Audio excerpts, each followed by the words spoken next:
Tema 3. Sistemas de ecuaciones lineales. Empezamos por recordar lo que es una ecuación lineal. Y una ecuación lineal básicamente es aquella en la que una serie de sumandos, tenemos una serie de sumandos en los que en cada uno de los sumandos va a haber una variable diferente, x1, x2, xn, que va a estar multiplicada por una serie de coeficientes, a1, 2, a1, 1, a1, 2, a1, n. Y finalmente esto nos va a dar un término que vamos a llamar término independiente porque no está multiplicado o no multiplica ninguna de las variables. La otra característica de la ecuación lineal es que cada una de las variables está elevada a 1, es decir, ninguna de las variables está elevada a un número superior a 1, ni al cuadrado, ni al cubo, ni nada de eso. Es decir, solo tenemos variables elevadas a la unidad. Un ejemplo de una ecuación lineal es la presente, en la que tenemos una serie de coeficientes, positivos o negativos, que multiplican a distintas variables, x1, x2, x3, quedando como resto el término independiente. En cuanto a las variables, el número puede ser indefinido. En general, no tendremos ejemplos de más de 3 variables, por lo tanto, en muchos casos nos es mucho más cómodo, más que hablar de x1, x2, x3, hablar de la variable x, hablar de la variable y hablar de la variable z. Pero si habláramos de más de 3 o 4 variables, pues tendríamos que enumerarlas de esta manera, x1, x2, etc. hasta xn. Por lo tanto, un sistema de ecuaciones lineales es un conjunto de ecuaciones lineales en las que vamos a definirlos a numerarlas, mejor dicho, en función de su fila y su columna. Fila 1, columna 1, fila 2, columna 2, o por ejemplo fila m, columna 1. En aquellos casos particulares en los que los términos independientes sean todos ceros, estaremos hablando de un sistema homogéneo. En el sistema que hemos visto va a haber dos datos muy importantes, que es el número de ecuaciones, que vamos a llamar m, y el número de incógnitas o variables, que van a ser n. Por ejemplo, en este sistema lo que tendremos serán 4 filas, por lo tanto m es igual a 4. Y vamos a tener unas variables, unas incógnitas x, y, z. En realidad, repitiendo lo anterior, podemos considerar que x es lo que llamábamos x1, y es lo que llamábamos x2 y z es lo que llamábamos x3, pero por comodidad de representación, insisto en que cuando no hay muchas variables es mejor hablar en términos de x, y z. Otra cuestión importante en este sistema es que está desordenado. Si nos fijamos, las variables en x no están en la misma columna, no están separadas por columnas. Es decir, lo primero que tendríamos que hacer ante un sistema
es ordenarlo en función de las distintas variables. En este caso hemos puesto el mismo sistema, pero ordenando los términos en X, los términos en Y, los términos en Z, en la misma columna, y los términos independientes.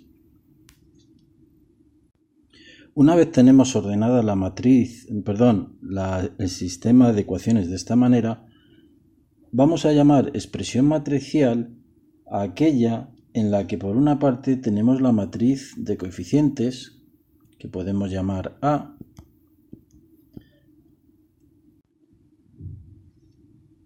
por otro lado vamos a tener la matriz de las incógnitas, X, Y y Z en columna, y por último tendremos la matriz de los términos independientes. Entonces, si nosotros multiplicamos la matriz A por la matriz X, nos daremos cuenta que la forma de estas, el desarrollo de este producto nos va a dar B.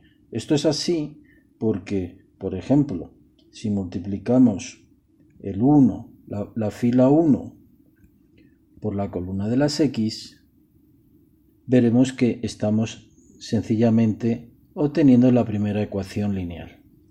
Si hacemos la segunda fila por la columna de las X, tendremos la segunda ecuación. Y así con el resto.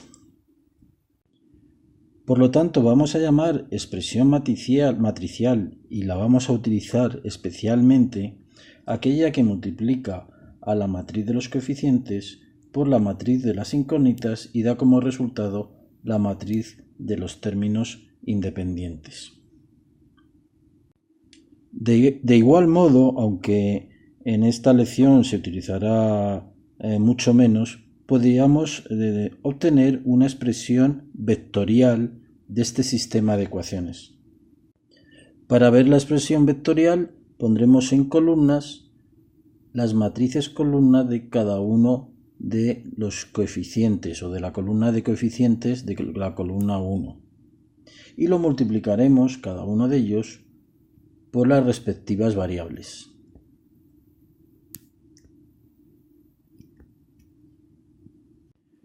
Es fácil comprobar que la suma de las multiplicaciones nos da el término independiente, porque si nosotros multiplicamos primero la X por cada uno de los elementos, como dice la regla del producto, y luego le sumamos, nos va a dar, si sumamos las multiplicaciones, las sumamos luego, nos da la primera ecuación lineal. Si cogemos la segunda multiplicación de la fila 2, 0 por y menos 1 por z nos da igual a 0, que es la segunda ecuación lineal. Y así con el resto. Es muy importante en los sistemas de ecuaciones el concepto de resolución de sistemas. Es decir, si tenemos un sistema genérico, por ejemplo, con 3 ecuaciones, en este caso con 3 incógnitas, se llama resolver el sistema a obtener los valores concretos de X, es decir, qué valor de X, X sub 0, de Y sub 0 y de Z, Z sub 0, que cumplen las 3 funciones. Es decir, cuando metemos los 3 valores en sus correspondientes ecuaciones, todos cumplen con la igualdad. Con la igualdad que será la igualdad con respecto a B sub 1, B sub 2, B sub n. En este caso B sub 3. Y para su resolución va a ser muy importante entender el concepto de matriz ampliada. Por ejemplo, si tenemos la expresión matricial de un sistema de ecuaciones, que como sabemos lo podemos poner como A, la matriz A multiplicada por la matriz de coeficientes es igual a la matriz de términos independientes, recordamos que la matriz A, que va a ser de especial importancia, es la que está aquí. También hay que recordar que el número de columnas, es decir, esto es m por n, el número de columnas de la matriz A tiene que coincidir con el número de filas, es decir, con el número de incógnitas de la matriz de variables.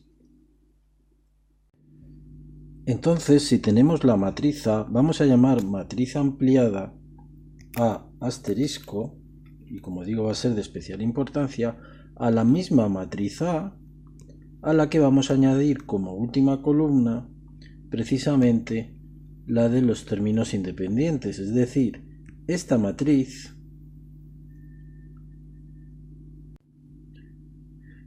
veo que esta solo puede tener 3 filas, esta matriz, vamos a ver, menos 1, es la matriz ampliada y le llamaremos A asterisco.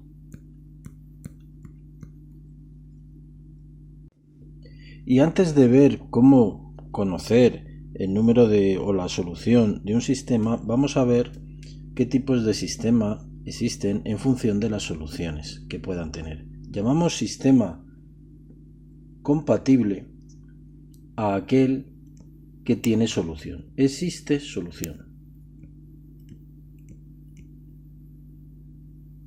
Lo único que si la solución es única, si existe una única solución, le llamaremos compatible determinado. Si estamos ante un sistema compatible que tiene solución, pero las soluciones son infinitas, le llamaremos indeterminado. Hay que advertir que no existe un término intermedio, es decir, un sistema compatible o tiene una solución o tiene infinitas. No existe la posibilidad de que tenga 3 soluciones, 2 soluciones, o una o infinitas. Y llamaremos por último sistema incompatible al que no es compatible, por lo tanto al que no tiene solución.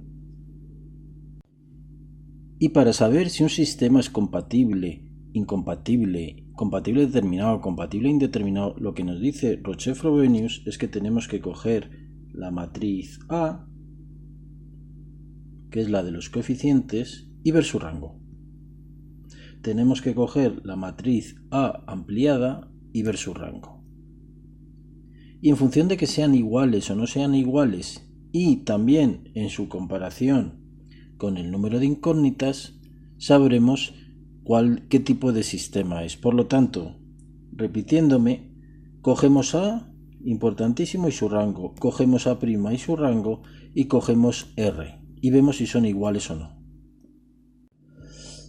La primera opción es que el rango de A sea distinto al rango de A', por lo tanto no tenemos que comprobar, estamos hablando de un sistema incompatible. No existe ninguna solución posible de valores x, y, z que resuelva todas las ecuaciones. Por lo contrario, si el rango de A es igual al rango de A', no es incompatible, es decir, es un sistema compatible. Lo que quiere decir solo que existen soluciones, pero no sabemos si es una solución o infinitas, es decir, si es determinado o indeterminado. Y para eso tenemos que compararlo con el tercer elemento, que es el número de incógnitas. Por lo tanto, si el rango de A es igual al rango de A' es compatible, y si es igual al número de incógnitas, n, o mejor dicho, le hemos llamado R, si es igual a R, el sistema va a ser compatible por la primera igualdad, pero además es determinado, es decir, solo existe una solución. Si por el contrario el rango de A es igual al rango de A' y es distinto del número de variables, es distinto de R, tenemos un sistema que es compatible por la primera igualdad, ya que tenemos la primera igualdad, rango de A es igual al rango de A', es compatible, pero es indeterminado. ¿Qué significa que es indeterminado? Que tiene soluciones, pero son infinitas soluciones. Este análisis de las igualdades va a ser clave y por lo tanto, reitero, siempre que tengamos un sistema, cogeremos la matriz A, calcularemos su rango, cogeremos la matriz A', calcularemos su rango y veremos si es igual o no al número de incógnitas. Al estudio de un sistema de ecuaciones para ver cuándo tiene solución, cuándo no, cuándo es compatible, cuándo es determinado, en qué situaciones se da cada cosa, es lo que vamos a llamar discutir el sistema. Mientras que recordamos que resolver el sistema es ver cuánto vale la solución. Por ejemplo, si tenemos el presente sistema, lo primero que tenemos que hacer siempre es ordenarlo en las distintas variables. Y aquí vemos, por ejemplo, que tenemos las variables x perfectamente alineadas, la variable y, bien, pero tenemos la variable z en la misma columna. Vamos a ordenarlo por columnas. Colocamos ese término con sus correspondientes z, por lo tanto ahora tenemos las variables z también alineadas en la misma columna. Lo segundo que tendríamos que hacer es analizar un poco este sistema, y hay una cuestión que nos llama la atención, y es que hay un término a aquí, hay un término a aquí y hay un término a aquí. Esto es lo que se llama un parámetro. Es decir, es un valor del que en función de lo que valga nos va a dar distintos resultados. Es diferente a una variable, porque una variable va de menos infinito a infinito. Esto es un parámetro que será un valor concreto que vamos a estudiar en todas sus opciones. Lo primero que vamos a tener que hacer es calcular o determinar cuál es la matriz A. Y en esta matriz A, pues ordenaremos por los coeficientes de x, de y y de z, recordando nuevamente que tenemos aquí dos elementos, el A y el A, que nos producen una indefinición. Y como siempre, para discutir este sistema, lo primero que tenemos que hacer es calcular el rango de A. Y el rango de A, recordamos que es aquel determinante que podamos incluir en este sistema cuyo orden sea distinto de 0. Y además sabemos que este rango de A, como mucho, será 3. Será 3 porque tenemos 3 filas o incluso 3 columnas. Es decir, como mucho podemos meter un determinante de orden 3. Y ahora empezaremos a estudiarlo de abajo arriba. Es decir, cogeremos un elemento, empezaríamos quizás por aquí, y este es distinto de 0, por lo tanto el rango 1 sí lo tiene. Es decir, es mayor o igual que 1. El siguiente paso sería ampliar este determinante y en principio lo que deberíamos coger es este, pero este no nos interesa porque tiene este valor A. Por lo tanto, lo que nos va a interesar es coger este valor 2 y cogerlo, por ejemplo, con este y con estos dos, que son números concretos. Es decir, no nos interesa coger la A porque con la A no sabremos el resultado, no sabremos si el determinante es 0 o no es 0. Y como ese determinante es distinto de 0, quiere decir que el rango de A es igual a 2 o mayor que 2. Sabemos que es menor que 3 también. ¿Qué nos quedaría? Pues lo que nos quedaría es coger ya el determinante completo, es decir, cogeríamos el determinante de las 3 filas y las 3 columnas. Y aquí ya es ineludible meter los términos en A. Por lo tanto, cogeríamos este determinante y veríamos su valor. Desarrollando el determinante por Sarrus, nos queda este valor. Y aquí lo importante es tener claro que si esto vale 0, el rango de A va a ser 2. Y si esto es distinto de 0, el rango de A va a ser 3, porque hemos encontrado un determinante de orden 3 desde de aquí dentro que hace que su determinante es distinto de 0.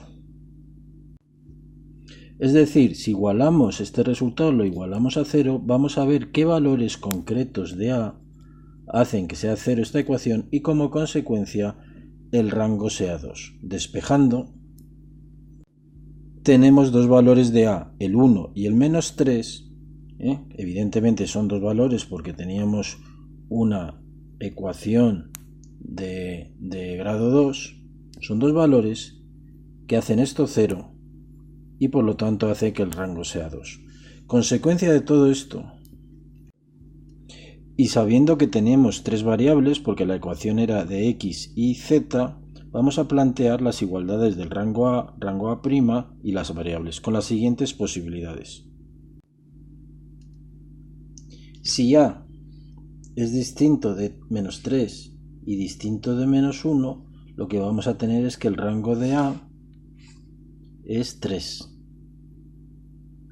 Evidentemente, si el rango de A es 3, el rango de A' también va a ser 3, porque el rango de A' es mayor, es el mismo que A con otra columna, por lo tanto va a tener como mínimo, tiene el mismo rango que el de A.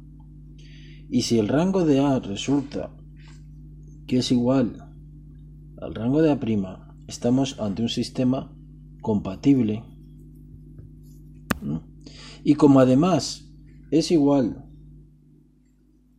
al número de incógnitas que hemos dicho que era R, que era igual a 3, es un sistema compatible determinado, es decir, existe una única solución. Por otra parte, si A es igual a menos 3, sabemos que el rango de A es 2. Por lo tanto, necesitamos saber el rango de A'. Pero haciendo el rango de A' cuando A vale menos 3.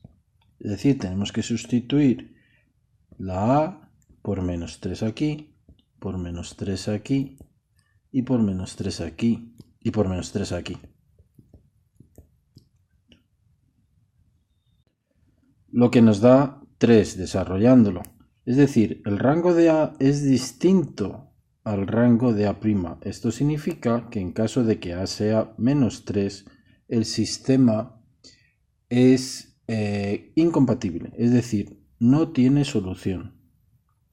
Nos quedaría, por último, por analizar el caso, si A es igual a 1. En este caso, el rango de A, claramente, porque lo hemos descubierto antes, es 2, y tendremos que volver a ver el rango de A' cuando A es igual a 1. Y el rango de A' cuando A es igual a 1 es igual a 2. Como el rango de A es igual al rango de A', el sistema es compatible.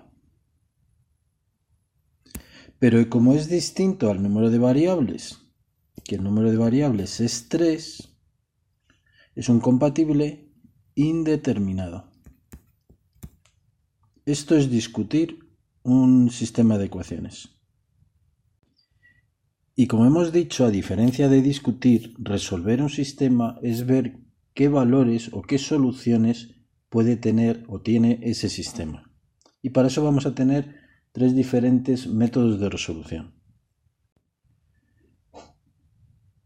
El primer sistema es el sistema de Gauss, ya conocido de otros años, en el que lo primero que tenemos que hacer es sobre la matriz ampliada, que básicamente es la matriz A, como hemos dicho, a la que le vamos a añadir la columna del término independiente, vamos a hacer determinadas operaciones que permitan transformarla de manera que consigamos, también podemos aprovechar el cambiar líneas o intercambiar líneas. Lo que vamos a buscar es que por debajo de la diagonal principal vamos a intentar hacer operaciones para convertir los puntos de abajo, los números de abajo, en ceros. Ese va a ser nuestro objetivo y para eso vamos a hacer operaciones. Y una vez que hemos conseguido transformar por debajo de la diagonal en ceros, nos va a quedar una única variable, que en este caso va a ser la variable en la columna de las zetas, porque esta es la columna de las x, de las y y de las zetas, lo que significa que 2z es igual a 0. Z es igual a 0. Con lo que tenemos un primer valor que nos resuelve la ecuación. Con este valor de z lo incluiríamos aquí y resolveríamos la y. Y una vez resuelta la y, calculada la y, lo meteríamos aquí y calcularíamos la x. El segundo método es aprovechar las propiedades de la matriz inversa, es decir, si nosotros tenemos una matriz A, recordamos que si lo multiplicamos por la matriz inversa nos va a dar la matriz unidad. También hay que insistir o recordar que la matriz inversa sí que tiene las propiedades la propiedad de ser conmutativa, es decir, que la multiplicación de A por A menos 1 es lo mismo que la multiplicación de A menos 1 por A. En este caso sí que hay conmutatividad de matrices y eso lo vamos a aprovechar.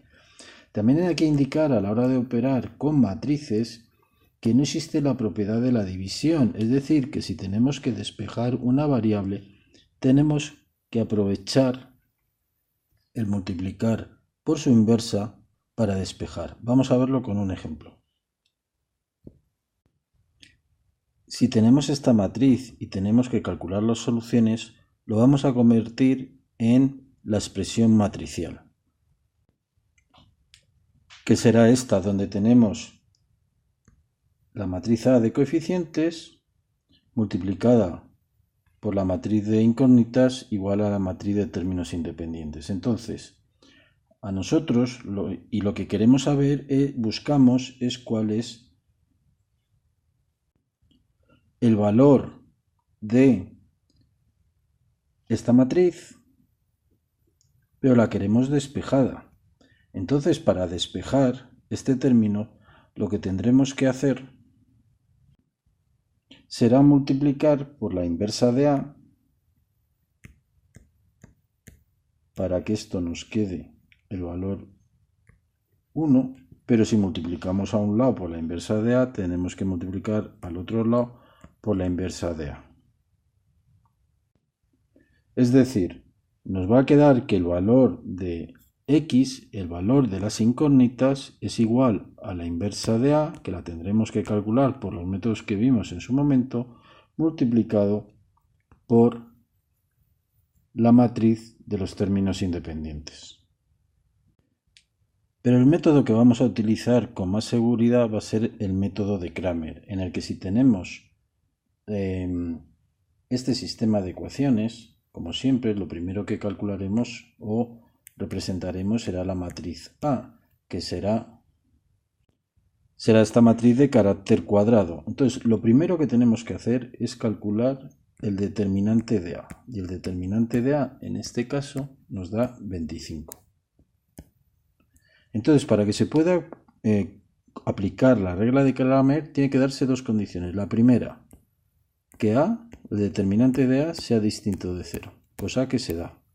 Y la segunda regla es que sea una matriz cuadrada, es decir, que el número de incógnitas sea igual al número de ecuaciones. Y en este caso es cuadrada porque es una matriz de orden 3. Se dan las dos condiciones.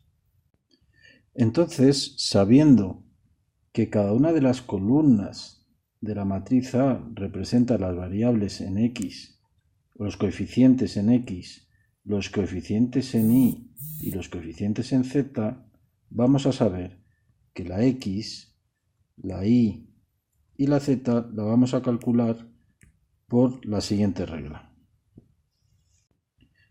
Mejor lo voy a poner horizontal para que se vea más claro y lo parecido que es calcular la X, la Y y la Z. Por lo pronto vamos a hacer una división y en los tres dividen por el determinante de A, que recordemos que el determinante de A nos había dado que era 25. Esto va a ser constante. Y arriba de la división vamos a tener tres determinantes que van a ser muy similares. Vamos a ver cómo se hacen. El determinante que vamos a poner en la parte de arriba va a ser, en principio, vamos a copiar el determinante A. Pero vamos a hacer un cambio. Si estamos hablando de la columna de las X, vamos a borrar esa columna y en vez de meter lo que había, vamos a meter la columna de los términos independientes, que recordamos que era la 13, 12, 9. Es decir, vamos a meter el determinante A, pero sustituyendo en la columna correspondiente por la columna B. En el caso de calcular la I, vamos a hacer exactamente lo mismo. Meteríamos el determinante de A, que sería 1, 3, 1, menos 1, menos 2, 1, 5, 1, 2. Pero la columna correspondiente a la I, que sabemos que es esta de aquí, esta columna, es decir, esta columna, la vamos a sustituir. ¿Y por qué lo vamos a sustituir? Pues lo vamos a sustituir exactamente igual que hemos hecho en el caso anterior, lo vamos a sustituir por los términos independientes, es decir, 13, 12 y 9. Y por último, respecto de la variable z, pues lo haremos exactamente igual. Empezaremos a copiar los valores de A, 1, 3, 1, menos 1, menos 2, 1, y ya directamente meteremos los valores de la columna de los términos independientes. 13, 12, 9. No sé si queda más o menos claro, pero hay que recordar que vamos a sustituir la columna correspondiente a la X, la columna correspondiente a la Y y la columna correspondiente a la Z, la vamos a sustituir en los tres casos por la columna de los términos independientes. Por supuesto, esto lo tendríamos que calcular y nos daría el valor de la X que resuelve el sistema, el valor de la Y que resuelve el sistema y el valor de la Z que resuelve el sistema. Respecto de los sistemas homogéneos hay que apuntar una cuestión. Bueno, primero recordar que un sistema homogéneo es en el que sus términos independientes son todos ceros. Entonces, si estamos ante un sistema homogéneo que es compatible, determinado, es decir, que solo tiene una solución, esa solución va a ser la de x igual a 0, y igual a 0, z igual a 0. Y esto es así porque obviamente si sustituimos la x por 0 y por 0 nos va a dar 0 en todas las ecuaciones.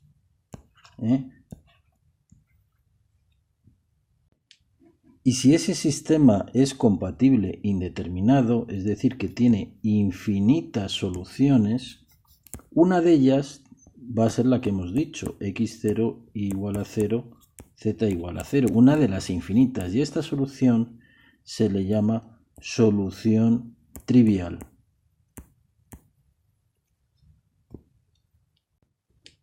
Un tema importante respecto de la resolución de los sistemas que son compatibles indeterminados, es decir, que tienen infinitas soluciones, es la llamada parametrización. Es decir, cuando resolvamos un sistema de este tipo, no nos debemos quedar en que hay infinitas soluciones, sino que esas soluciones tienen una relación entre sí. La variable x, la variable y y la variable z tienen unas relaciones. Por ejemplo, si tenemos este sistema en el que hay tres variables x y z, r es igual a 3, y el rango de este sistema es 2, al haber dos líneas, es compatible indeterminado. Entonces lo que tendremos que hacer, el método más fácil para la parametrización, es convertir la x en ese parámetro, o una de las variables, la x o cualquiera de las variables, la convertimos en un parámetro que vamos a llamar alfa o t, como decidamos. Y como consecuencia, metiendo el valor alfa en la x, aquí sustituyendo la y y sustituyendo la z, nos queda que x es igual a alfa, y es igual a menos alfa, y z es igual a alfa. Es decir, hemos parametrizado el sistema en función de un valor alfa. A veces a esto también, más que alfa, el parámetro que se suele utilizar es t. Lo importante de la parametrización es que nos permite sustituir un sistema que no tiene solución porque tenemos 3 incógnitas y 2 ecuaciones, nos permite convertirlo en unas variables x y z que vienen determinadas por un valor t externo que es el parámetro t o alfa. De manera que si a alfa le damos valores, obtenemos los valores de x y z. Así, si a alfa, por ejemplo, le damos el valor 1, vamos a tener una tríada de valores x y z que cumplen la función. Pero tenemos que darnos cuenta que los infinitos valores de x y z que cumplen la solución no son cualquiera, sino que tienen que tener una relación que viene determinada por esta relación respecto al parámetro. Es decir, para el valor x igual a 1 no vale cualquier valor de x, tiene que ser el menos 1 y el z1. Para el x igual a 2 será otra cosa. Así, para el parámetro alfa igual a 2 tendríamos que x vale 2, que y vale menos 2 y z menos 2. Y así para los infinitos valores de alfa que nos determinan las infinitas soluciones x y z del sistema de ecuaciones.